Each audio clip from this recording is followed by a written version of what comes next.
नमस्कार, myself Malika Parveen, assistant professor, government law college Bikaner. LLB final year के subject civil प्रक्रिया संहिता में आज हम सेक्शन 46 पढ़ेंगे। 46 क्या कहता है? आज्ञा पत्र। आज्ञा पत्र 2 नंबर के क्वेश्चन में सिविल प्रक्रिया संहिता में CPC के क्वेश्चन में ये पूछ लिया जाता है कि आज्ञा पत्र क्या होता है।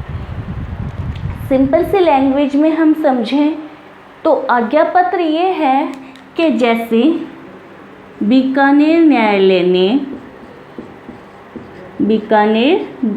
न्यायालय जिला न्यायालय ने एक डिक्री पारित की, ठीक है। बीकानेर जिला न्यायालय ने एक डिग्री पारित की। किसके पक्ष में पारित की?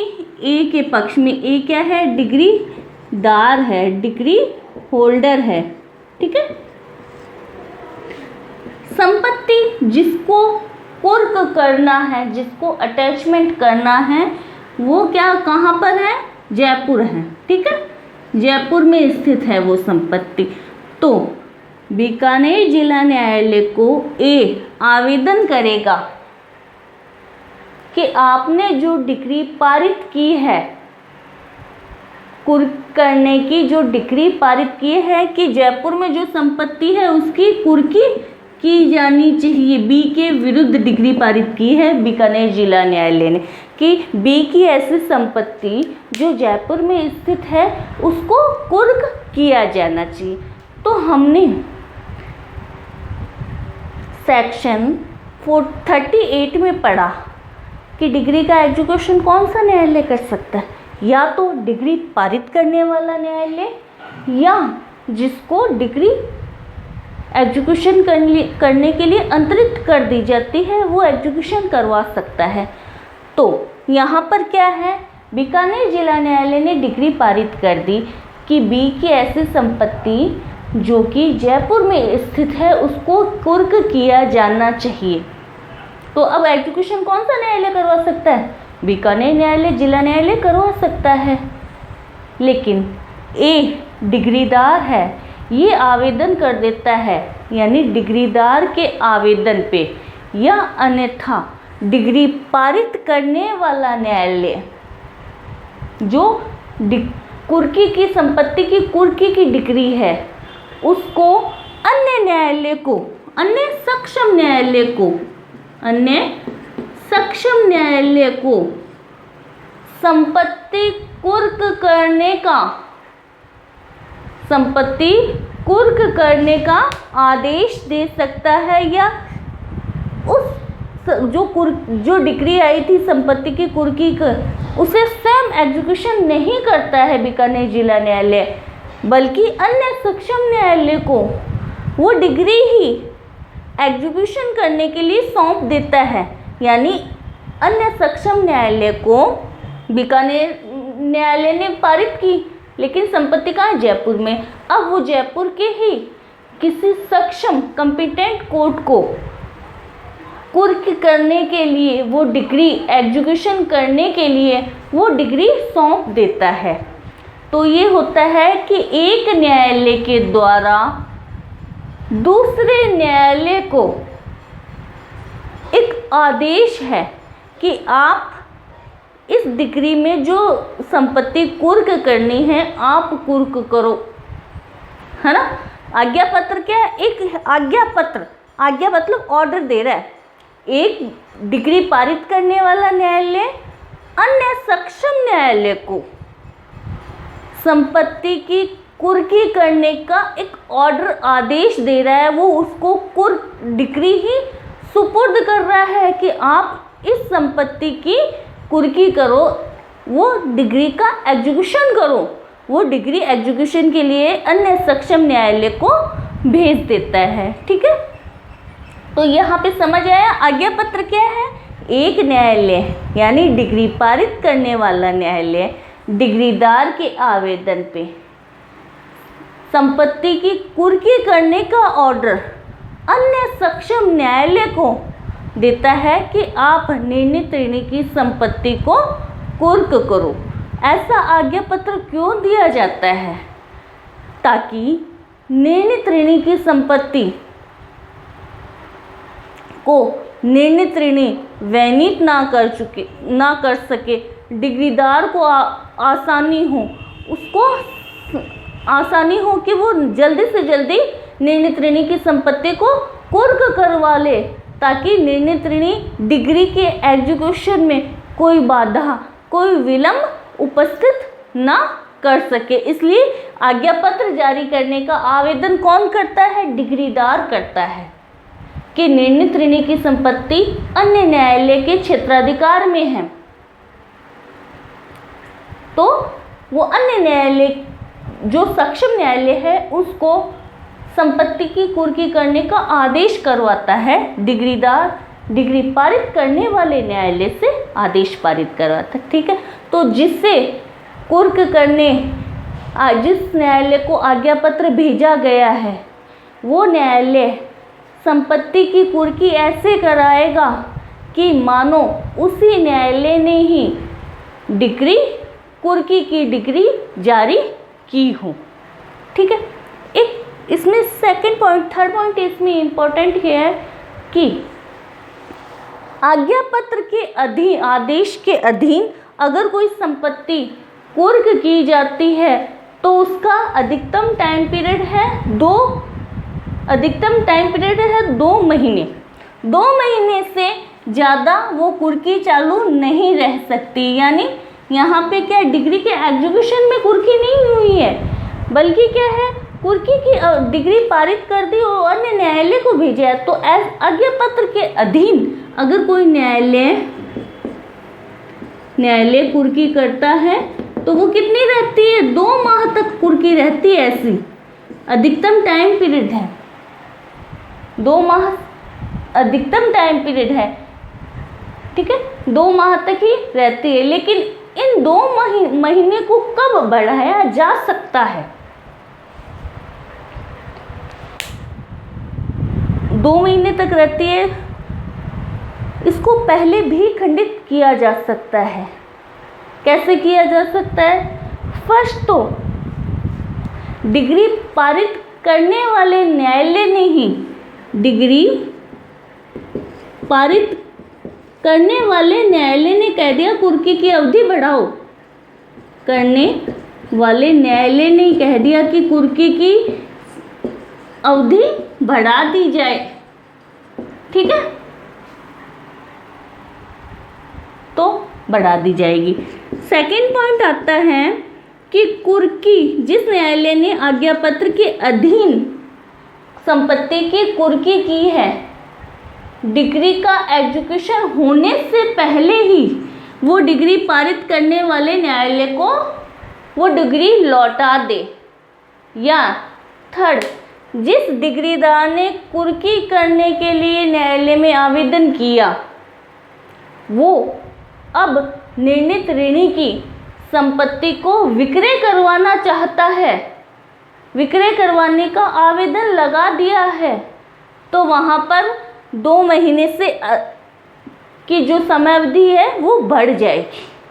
ठीक है, इन 3 कंडीशंस, जो ये 3 कंडीशंस हैं, उनके अलावा जो आज्ञा पत्र के अधीन अगर संपत्ति की कुर्की की जाती है तो वो 2 महीने होगी, उससे अधिक की अवधि नहीं होगी।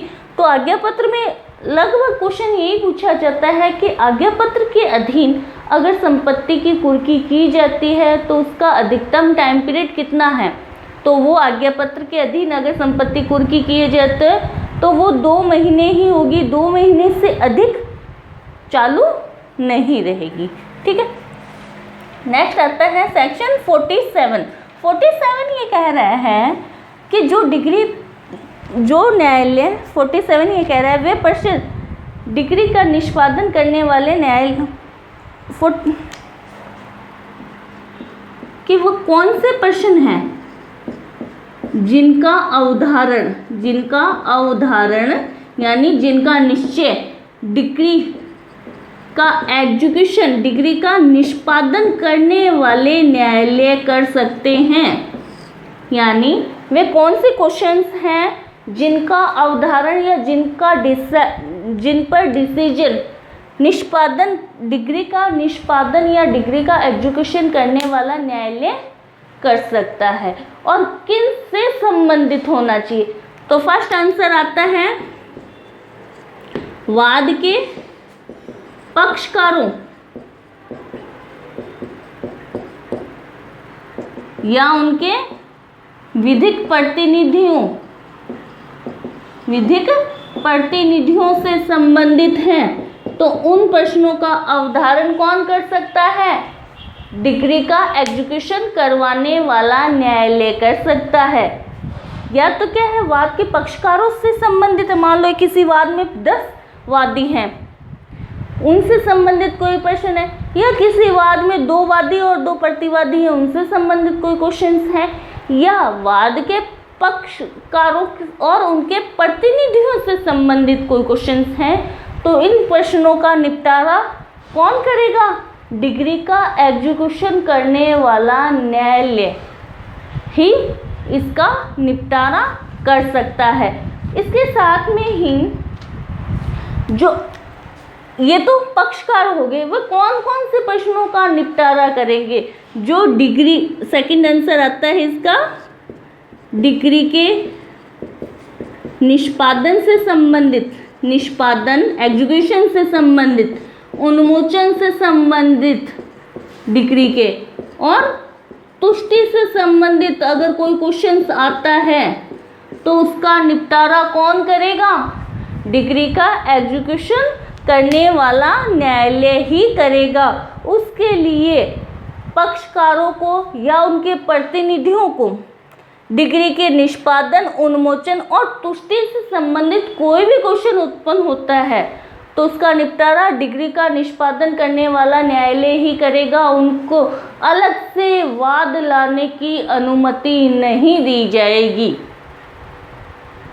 अलग से वाद लाने की कि भाई अब निष्पादन हो गया लेकिन निर्णित ऋणिकों के विरुद्ध कम हुआ या डिग्रीधारी संतुष्ट नहीं हुआ कि भाई मेरे को 5 लाख रुपए मिलने थे, न्यायालय ने तो 3 लाख रुपए का निष्पादन मिले हैं मुझे, मैं इससे संतुष्ट नहीं हूँ, क्या इसके लिए वो अलग से वाद लाएगा? क्या नहीं ला सकता।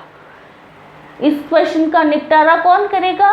डिग्री का एग्जीक्यूशन करने वाला न्यायालय ही इसका निपटारा कर देगा। उसके लिए उसे अलग से वाद लाने की पक्षकारों को अनुमति नहीं दी जाएगी।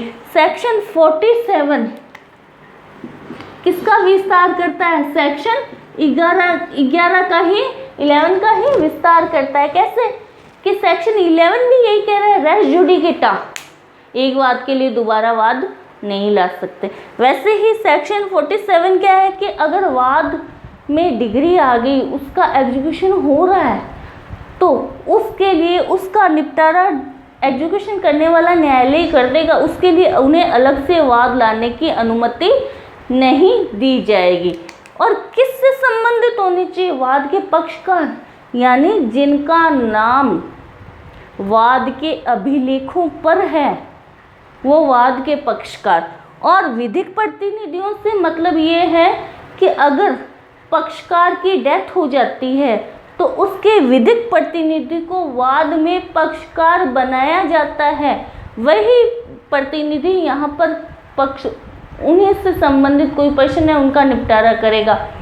विधिक प्रतिनिधि में निष्पादक, प्रशासक नहीं आते हैं यहाँ पर, ठीक है। निष्पादक, प्रशासक वो यहाँ पर नहीं आते हैं। सिर्फ जिनका नाम वाद के अभिलेखों पर है, यानी वादी या प्रतिवादी की हैसियत से जिनका नाम है, वही वाद के पक्षकार और उनके विधिक प्रतिनिधि माने जाएंगे। ये सेक्शन 47 सेक्शन 11 का ही विस्तार करता है। अब आता है, ये सारी बात कहाँ पे थी? सेक्शन 47 के सब क्लोज 1 में थी ये बात। सेक्शन 47 का सब क्लोज 2 1976 में जो अमेंडमेंट हुआ उसके द्वारा विलोपित कर दिया गया है। अब 3 ये कह रहा है,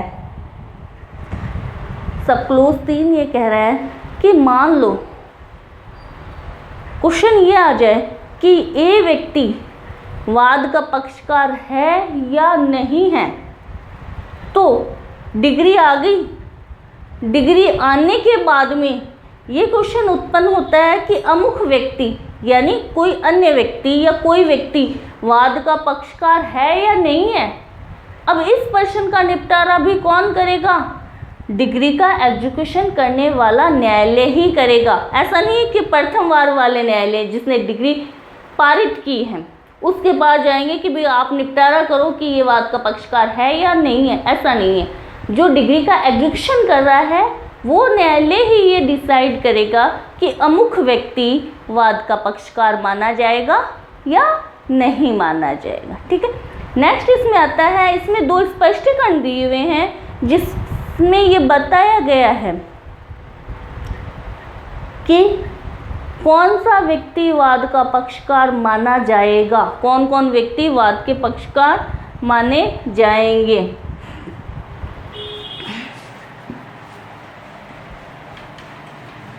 तीन तो सब क्लोज है, उसके बाद में स्पष्टीकरण दिए हुए हैं तीनों स्पष्टीकरण में नहीं सॉरी स्पष्टीकरण 2 दिए हुए हैं। स्पष्टीकरण फर्स्ट ये कह रहे हैं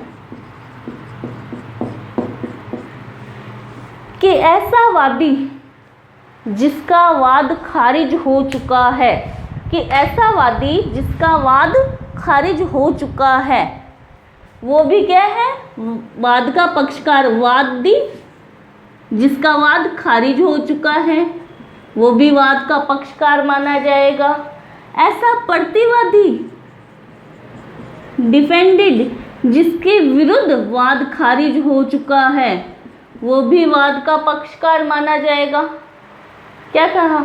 फर्स्ट स्पष्टीकरण ये कह रहा है कि कोई ऐसा वादी जिसका वाद खारिज हो चुका या कोई ऐसा प्रतिवादी जिसके विरुद्ध वाद खारिज हो चुका, वो दोनों ही वाद के पक्षकार माने जाएंगे इस धारा के प्रयोजनों के लिए, सिर्फ और सिर्फ। यानी क्या कह रहा है कि ऐसा वादी था, 5 वादी थे और उनमें से किसी एक वादी का वाद क्या है? खारिज कर दिया, 4 वादी अलग से। फिर वो दोबारा 5वां जो वादी था वो दोबारा वाद लेके आता है, वहाँ तो डिग्री आ गई 4 के बीच में। तो डिग्री का जो एग्जीक्यूशन कर रहा है वो न्यायालय ही डिसाइड करेगा कि ये जो 5वां वादी वाद का पक्षकार है या नहीं है। यानी ऐसा वादी जिसका वाद खारिज हो चुका या ऐसा प्रतिवादी जिसके विरुद्ध वाद खारिज हो चुका वो वाद के पक्षकार माने जाएंगे। सेकंड स्पष्टीकरण सेकंड ये कह रहा है कि डिग्री के निष्पादन में अगर कोई संपत्ति विक्रय की जाती है, कोई संपत्ति विक्रय की जाती है, विक्रय कैसे किया जाएगा? नीलामी के द्वारा। ठीक है। डिग्री के निष्पादन में अगर कोई संपत्ति विक्रय की जाती है, कैसे की जाती है? नीलामी के द्वारा। तो नीलामी की जाती है तो जो क्रेता होता है, नया जो व्यक्ति आता है जो संपत्ति को खरीदता है, तो जो क्रेता आता है वो भी क्या माना जाएगा? वाद का पक्षकार माना जाएगा। ठीक है। वो भी इस धारा के प्रयोजनों के लिए वाद का पक्षकार माना जाएगा। नेक्स्ट आता है कि कोई ऐसा क्रेता या उसका प्रतिनिधि या सेकंड स्पष्टीकरण में कि डिग्री के निष्पादन में संपत्ति विक्रय की जाती है, नीलामी का जो क्रेता होता है, जो संपत्ति खरीदता है वो क्रेता वाद का पक्षकार माना जाएगा। स्पष्टीकरण सेकंड का इस सब क्लोज 2 कह रहा है कि क्रेता और उसके विधिक प्रतिनिधि, क्रेता और उसके विधिक प्रतिनिधि डिग्री के निष्पादन, उन्मोचन और तुष्टि यानी संपत्ति जो उन्होंने खरीदी है, नीलामी में खरीदी है, उसका कब्जा प्राप्त करने के लिए अगर कोई व्यक्ति बाधा उपस्थित करता है तो वो व्यक्ति भी यहाँ पे क्रेता और उसका विधिक प्रतिनिधि वाद के पक्षकार माने जाएंगे। अगर उन्हें कोई कब्जा देने से या उनको कब्जा प्राप्त करने से कोई वंचित कर रहा है तो उस प्रश्न का अवधारण कौन करेगा? डिग्री का निष्पादन करने वाला न्यायालय, एग्जीक्यूशन करने वाला न्यायालय ही ऐसे प्रश्नों का अवधारण करेगा। उन्हें अलग से वाद संस्थित करने की अनुमति नहीं दी जाएगी।